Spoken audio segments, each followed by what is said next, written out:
All aboard! Ladies and gentlemen, boys and girls, baseball fans of all ages, I am Beast Mikey. You're not riding my train of thought. It's time to talk about the baseball power rankings. A little later than I wanted it to be, but I'm actually kind of glad that I'm doing this today as opposed to Monday like I wanted to stick to because of the news that happened earlier, and I will get to that shortly. But first and foremost, let's not waste any more time and get to the Eurostar Zombie Tier.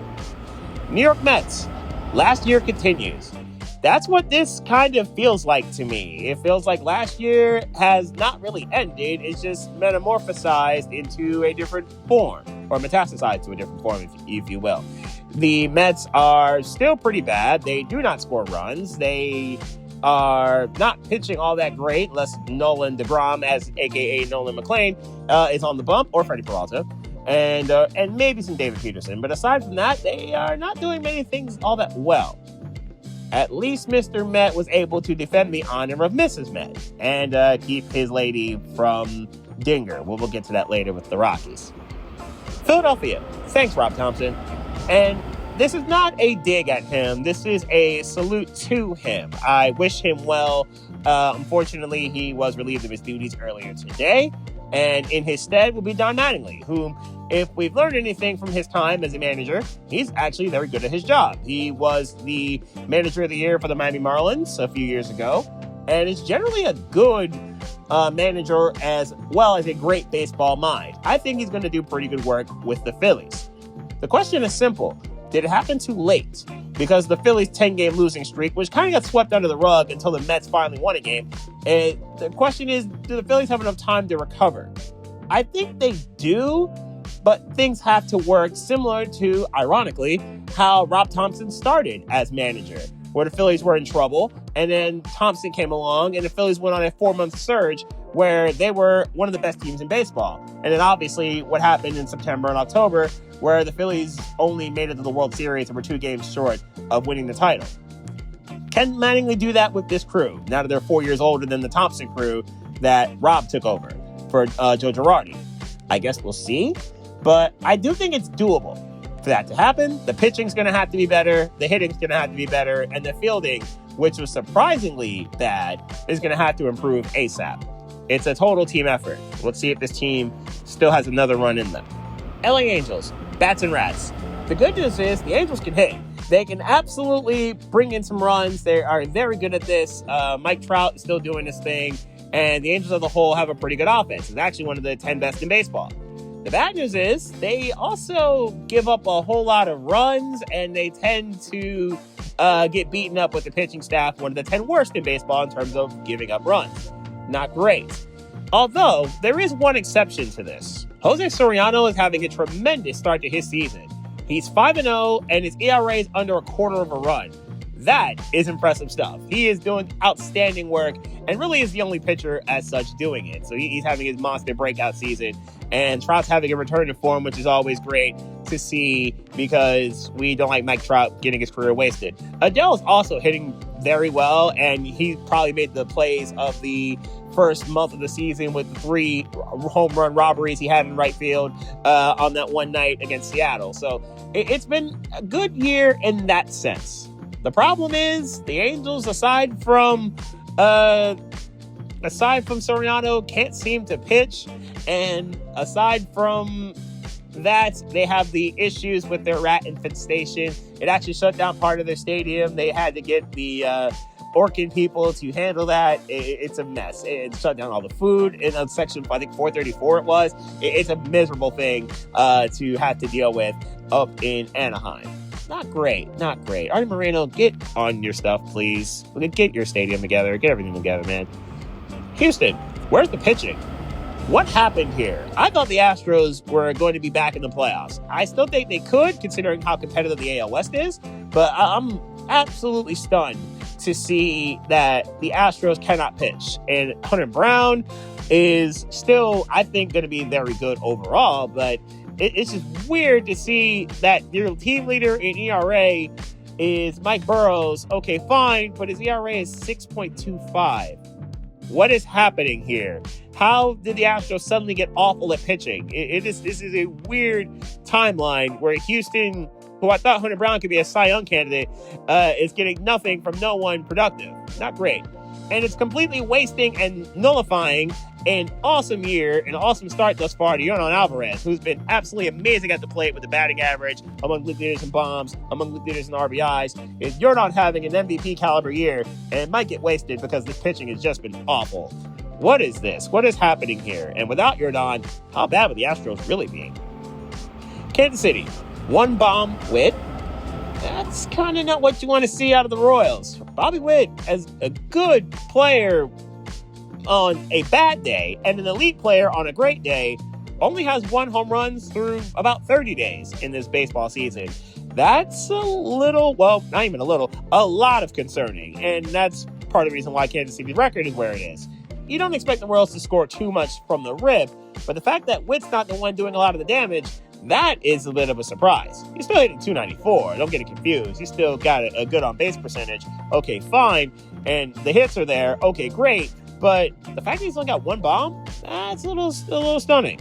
And Carter Jensen, at least, hitting. That's a very good thing. And a good sign for the future that he is raking and kind of being able to take the torch away from Salvi Perez. That's a really good sign to see.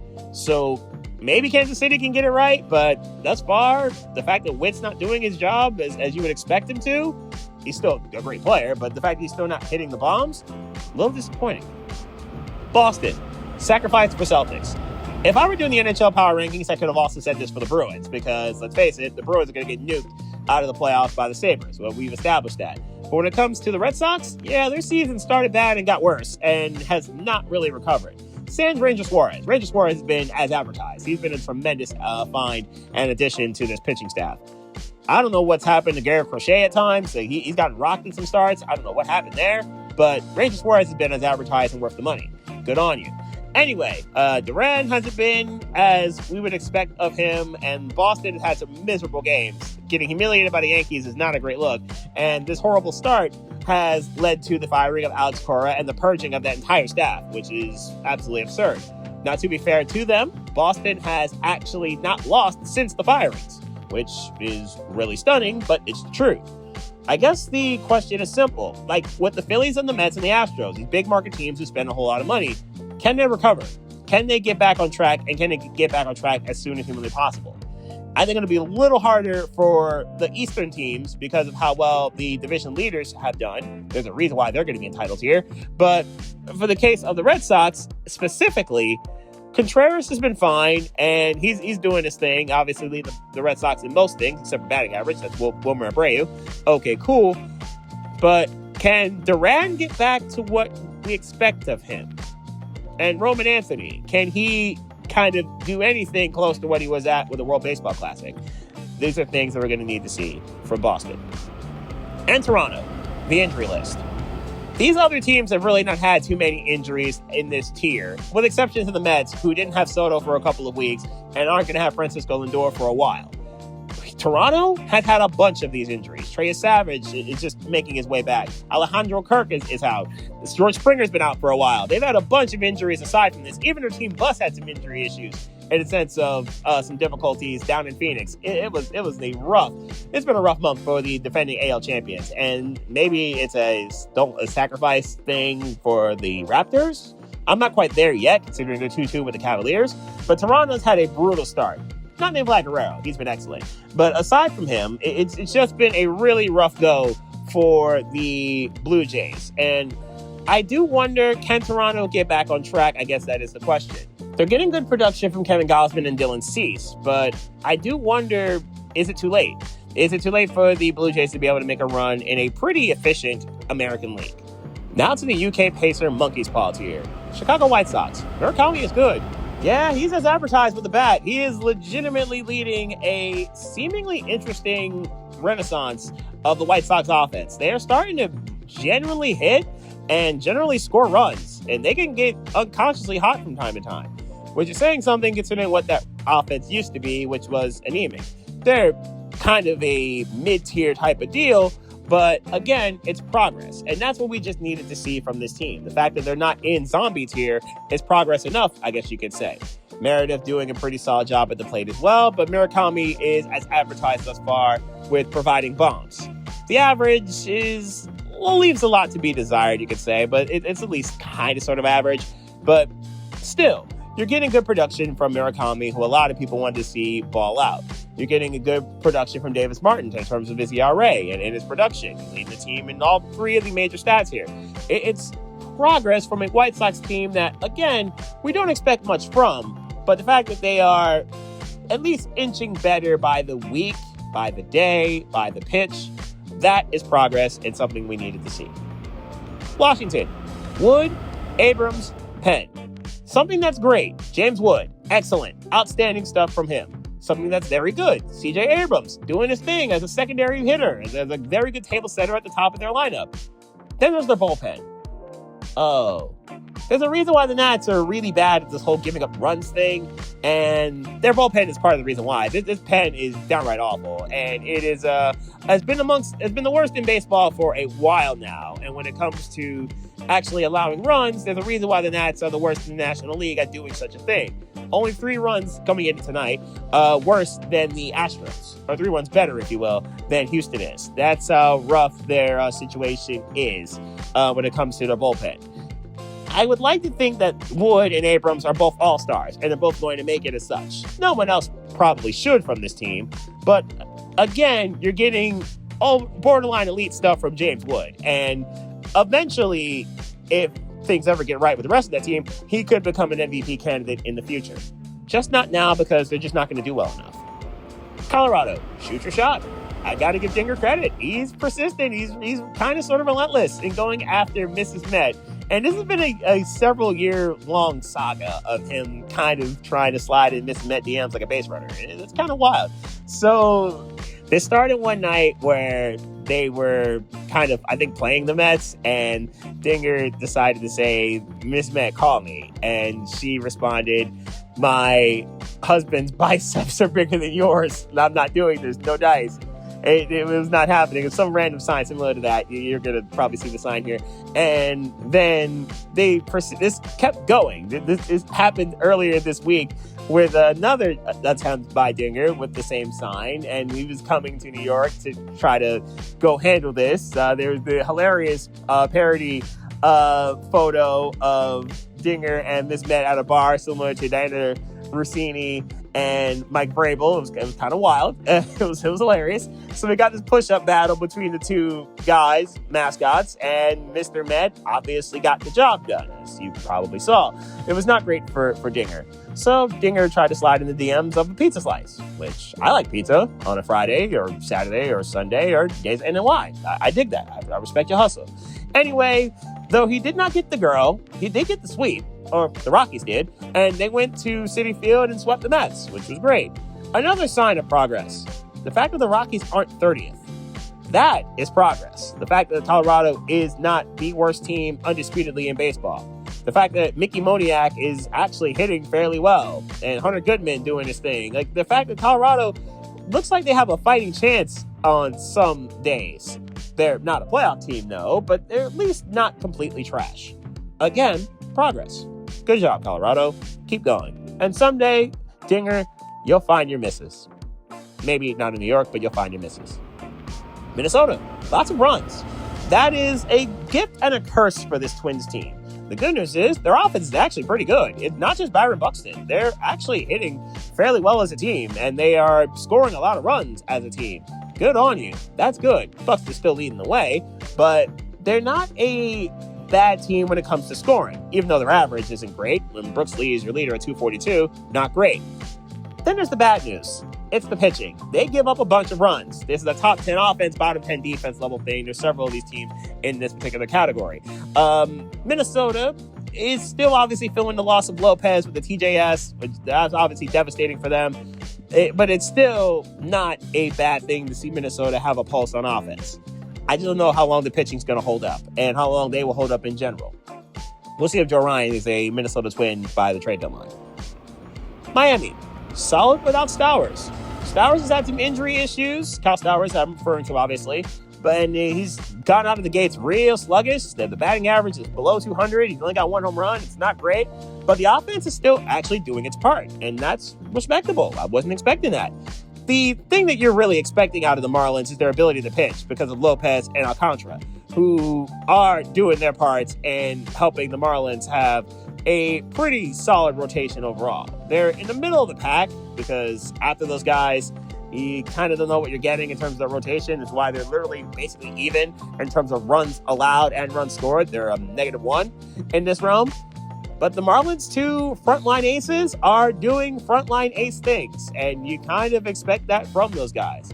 The ERA is a little higher than expected for Alcantara, who's leading the team in said stat, but you kind of expect the ERA to drop a little bit further. And I expect Perez's to drop below 4 at some point soon. That's a little higher than I expected too. Still, the Marlins' 2 aces, I think, are going to be very dynamic over the summer. Baltimore need more Alonso. There's some good news here with the Orioles. Gunnar Henderson has been hitting well and has absolutely kept up his form from the WBC. He's been dynamic. The Orioles as a whole aren't completely out of the woods here because their pitching is overall not great, but their bats have done a lot of the damage here. This was a great hustle by the Orioles of the Angels to get Taylor Ward out of Anaheim and get him to Baltimore. Though he only has 1 home run, which is wild. He's been batting .312 so far and has been a very good table setter. But the damage has really been done by Gunnar Henderson and Jeremiah Jackson, who is also leading the team in RBIs. Very good stuff here. It's Pete Alonso, whose batting average is still south of 200 and is not really doing anything but hitting home runs. See, it's kind of a Chris Davis level flow.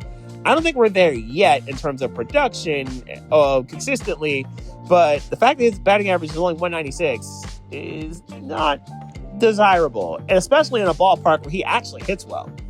Baltimore's going to need Alonso to get right and get right fast, because if they don't, then yeah, it might be Chris Davis 2.0. Despite all the renovations they made at Camden Yards, they look awesome. And Texas, finesse the Mets. We didn't need hindsight, or we didn't need a second thought to believe that, the Rangers absolutely hustled the Mets in getting Brandon Nimmo in exchange for Marcus Semien. I think we all completely understood that from the word go. And we saw this with Semien being pretty much a fossil at the plate. It's not great. Meanwhile, Brandon Nimmo has been batting over 300 for a lot of the season. He's at 280 now. Okay, still fine, but he's looking like an all-star thus far. And there's no other way to say this. He's looked like an all-star and continuing his very good production. And it's kind of weird to see that the Rangers aren't better because of their pretty decent hitting, but it's their starting rotation that has taken some real steps back. It's absolutely bizarre to see this, where Mackenzie Gore is leading their team in ERA. Okay, cool, but it's over 4. It's not what I expect from the Rangers. But why are the Rangers still relatively in contention? It's pretty simple. This bullpen's awesome. This bullpen has been rock solid, and pretty much everybody in it has ERA south of 1.5. That's incredibly impressive. That's why the Rangers are number 1 in the American League West. They don't score runs. They are terrible at doing such a thing. But they also say you won't score any either, and they are perfectly content with winning games 3-1 or 2-0 or 4-2 at your best. That is impressive. And when you get to their bullpen with the Rangers, forget about it. Their ERA proves positive that not everything is bigger in Texas. Their ERAs, pretty microscopic. I guess that's against the norm in Texas. We're going to go on the California Zephyr to playoff tier. Cleveland, somewhat more balanced. Yes, the Guardians are never going to be the 27 Yankees or the La Bamba Twins or even last year's Yankees or any Aaron Judge level Yankee team in terms of their offense. Instead, they're going to pitch. And though their pitching hasn't been otherworldly like it's been in years past, their offense is a complete dumpster fire. It is not just Jose Ramirez, which is a good sign to see from a Guardians team that needed to get it together. Yes, they're second place in their division, which is perfectly okay. Okay, that's a good thing. And you're also getting production from Angel Martinez, which you need to see from other people not named Jose Ramirez and Steven Kwan. That's a good look.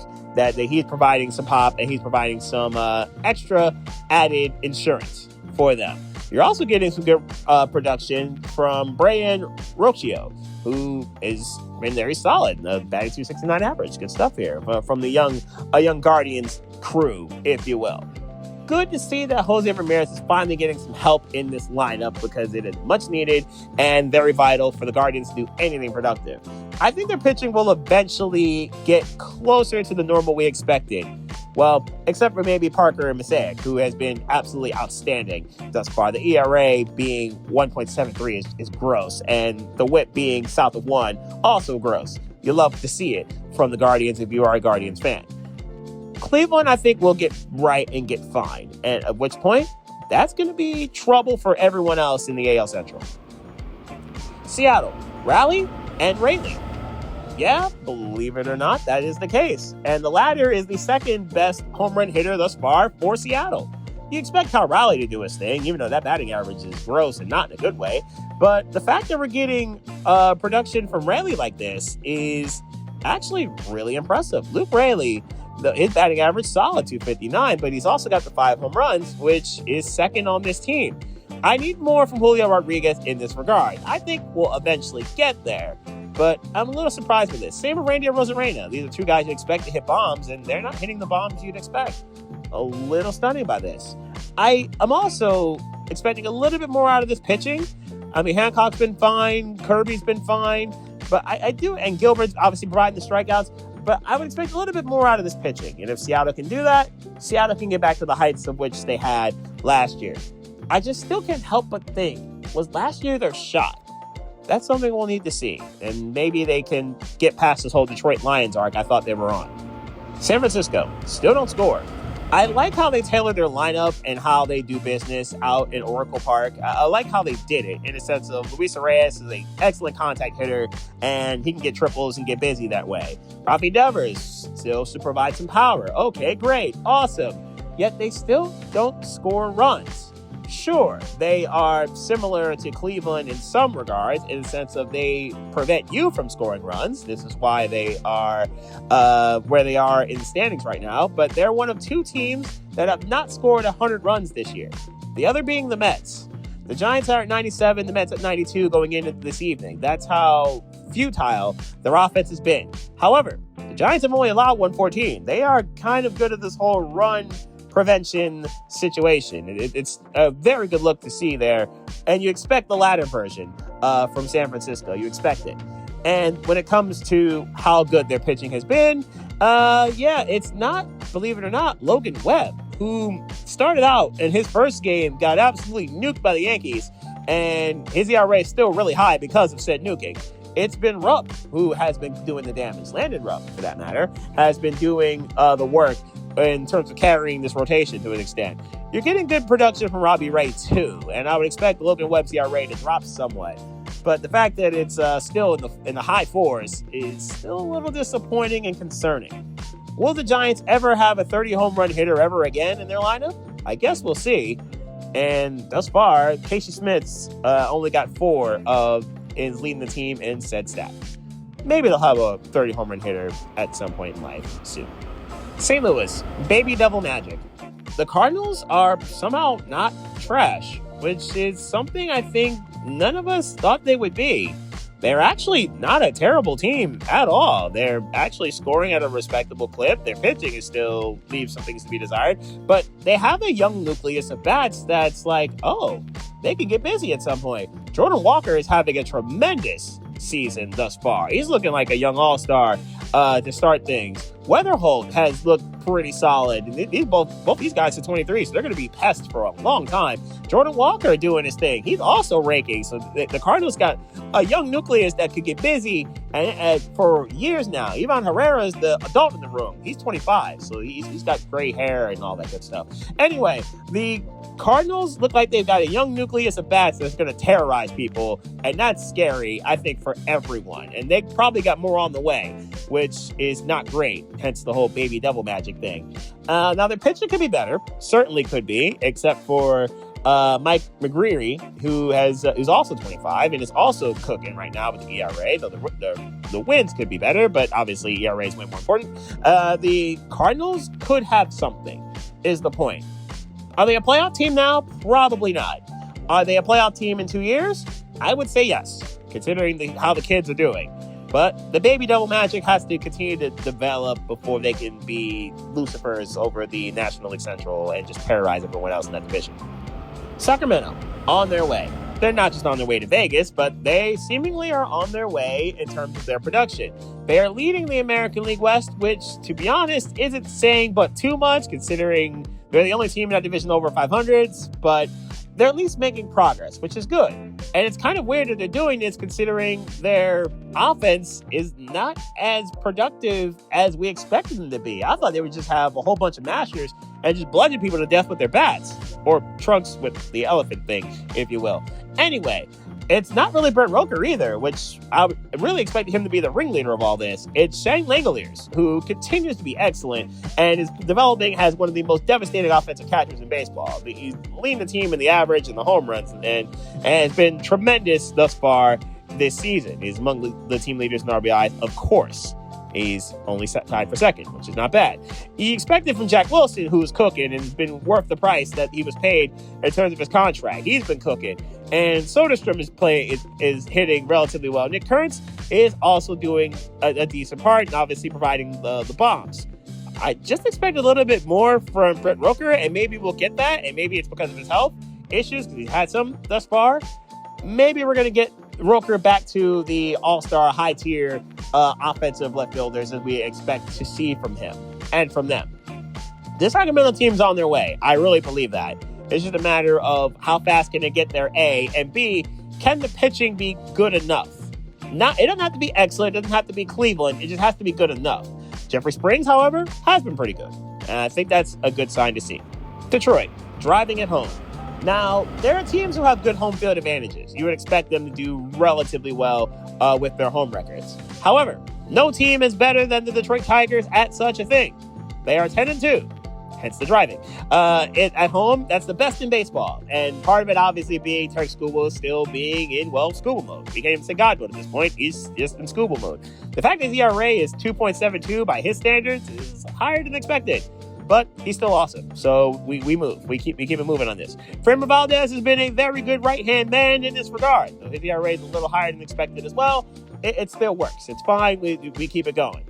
And Kerry Carpenter has been great, and McGonigal has been fine. Like they are doing their part overall. It's not just the pitching. It's not just the hitting.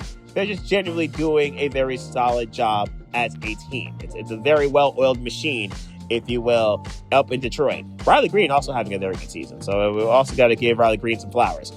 This Tigers team realizes their time to strike is now, and with Skubal. And I guess the question is, what kind of price is Tarek Skubal going to be able to name? And when he names it, what kind of price will Paul Skeens be able to name? How similar will it be? And how much more money would Skeens get than Skubal, since Skubal's got to go first? Milwaukee, somehow last. Yeah, they're somehow number 10 in these power rankings, yet last in their division. Make that make sense. Well, I guess I'll try. The Brewers are generally just overall a solid machine. They're not really spectacular in any one particular thing. They're just generally good at, a lot of things. They have one catcher leading their team in batting average. That's Willie Contreras. That's kind of wild. They have another catcher leading their team in homers, which is Gary Sanchez, whom you kind of expect that because Gary Sanchez is almost always a 3-out hitter. But you kind of expect that. And yet neither of them are leading their team in RBIs. That's Garrett Mitchell, whom is also very good at this whole baseball thing. The point of it is, Milwaukee is just a generally very good team, and they're not overly spectacular. They're just generally efficient. Mizorowski is proving himself to be a very good pitcher and is really nullifying the trade of Freddie Peralta nicely thus far this season. Not that Peralta's been bad, because Peralta's been good as a Met. It's the fact that they haven't really had to miss him too much. And that's good. Aaron Ashby is leading their team in wins. He's actually a middle reliever, not a closer, not a starter. And if that name sounds familiar, he's actually the nephew of former Padre pitcher Andy Ashby. For those of you who may remember Andy Ashby in San Diego for many years. Anyway, the Brewers are just an overall efficient team, yet somehow they're last in their division. It's weird. I get it. I think they're going to be fine. Bryce Terang, I think will get things right and turn it around or turn up, if you will. And I think overall that they're going to get things together and be I don't know if they're going to be as close as they were to last year's team, because I predicted them obviously before this season to miss the playoffs.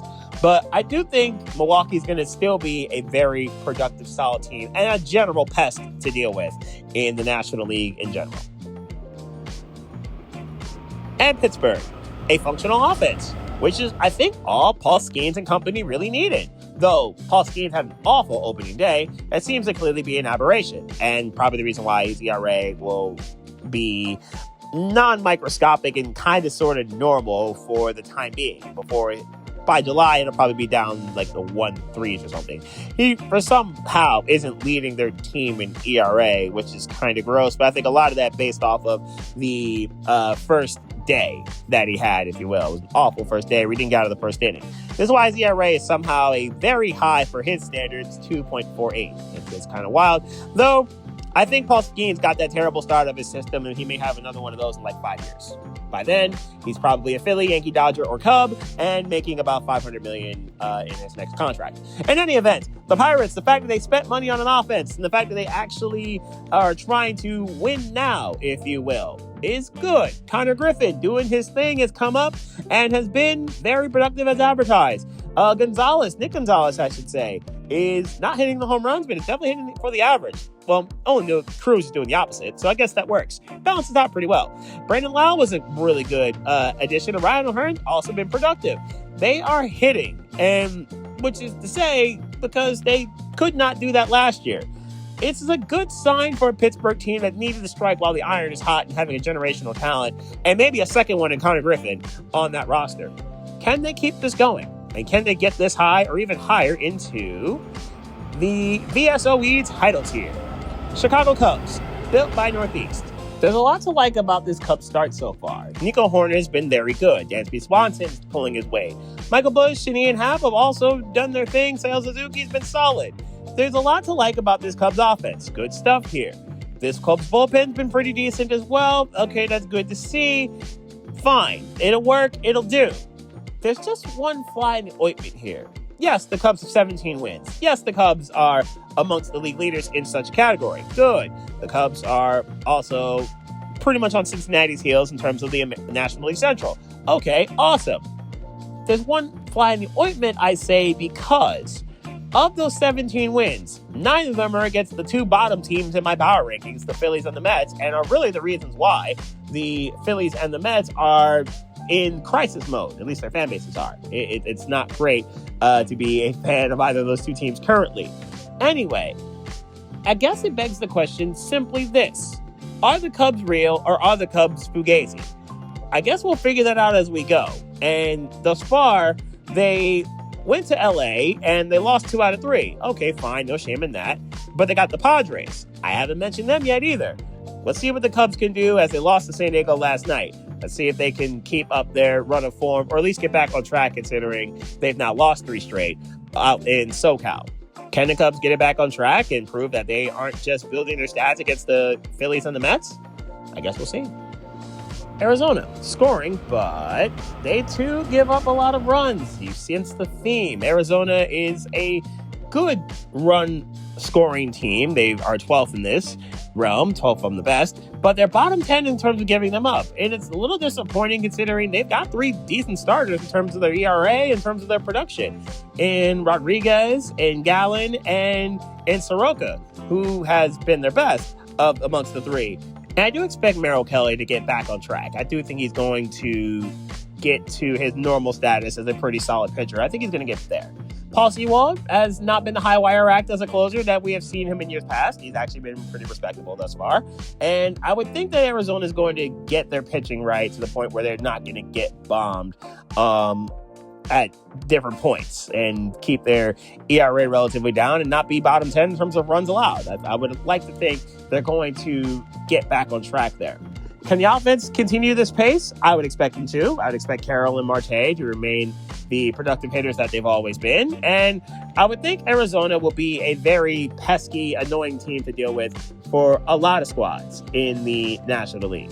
Dodger good? No one is. But I think they're going to be a pretty solid second-tier style team.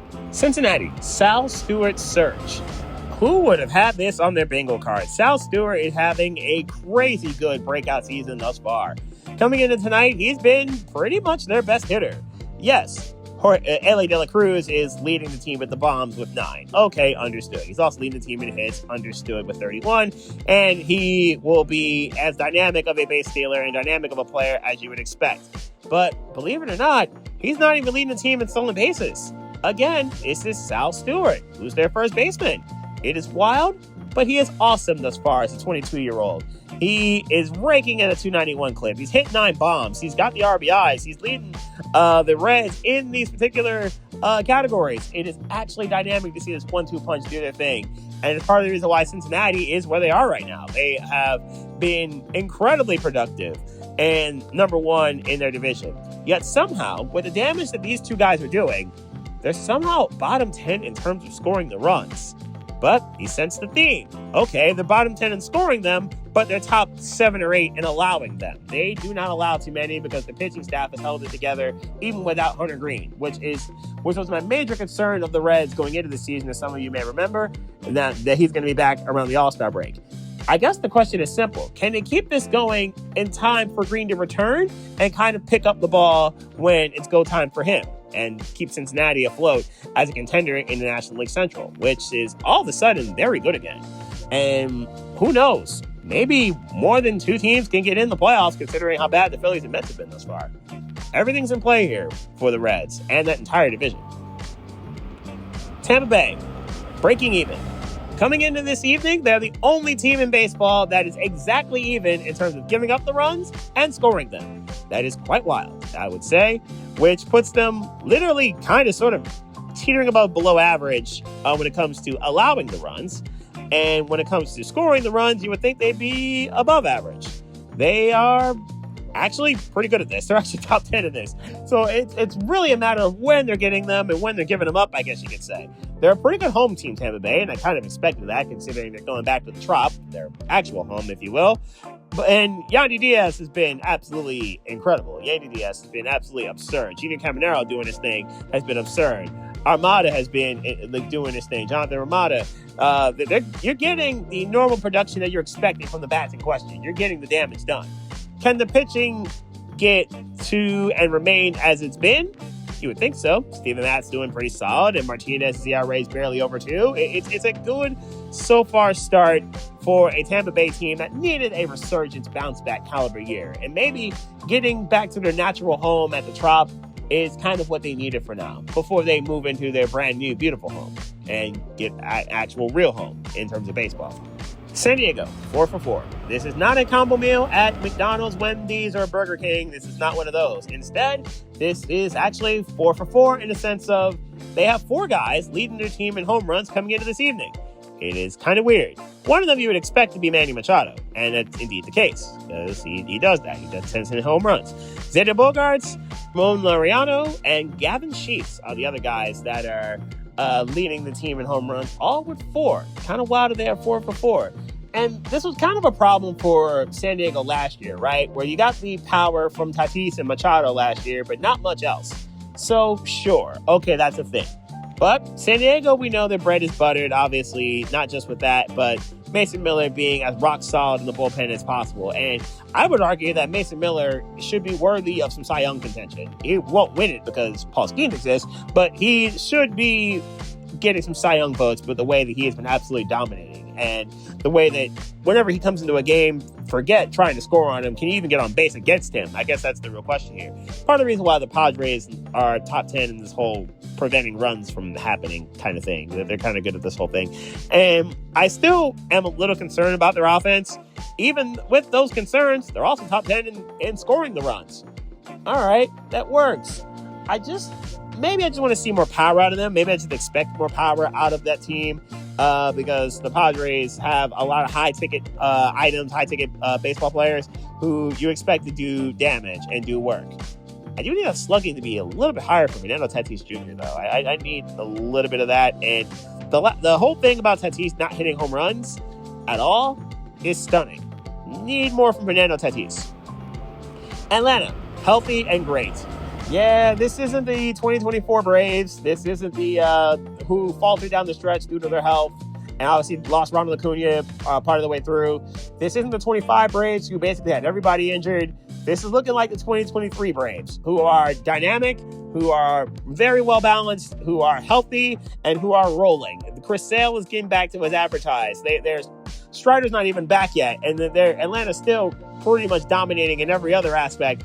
They're hitting well. Matt Olson, especially. Austin Riley hitting well. Acuna's back to what he's been doing. Michael Harris is a bat again. They are really absolutely raking and smashing things.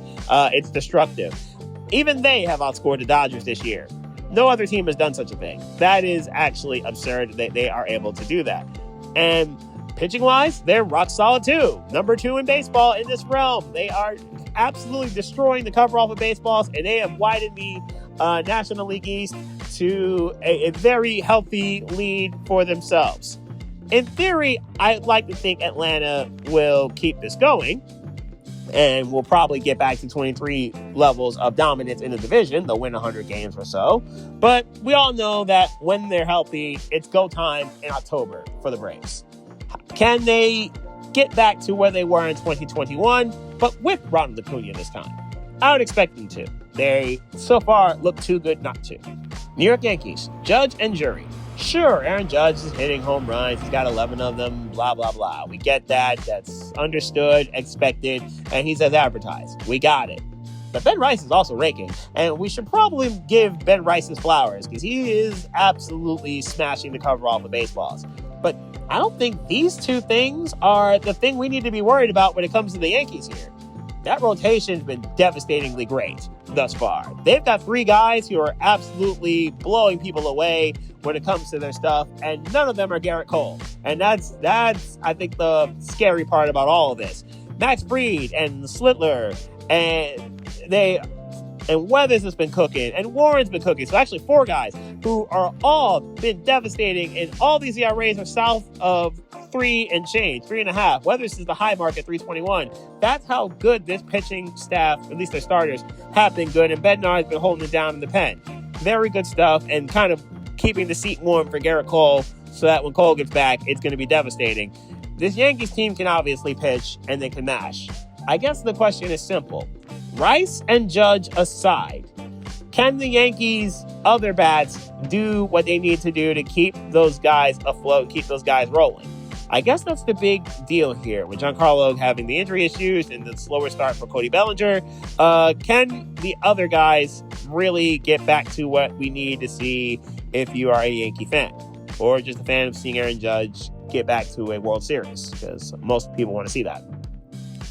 And the LA Dodgers, as advertised. It's got to be downright deflating that you're not getting the all-world stuff that you would expect at the plate from Ohtani and Betts and Freeman. Betts has had some injury issues. It's kind of deflating that you're not getting the, absurd stuff. Sure, but get your Ohtani bombs, and he's having a pretty solid season thus far. Okay, understood. That's fine.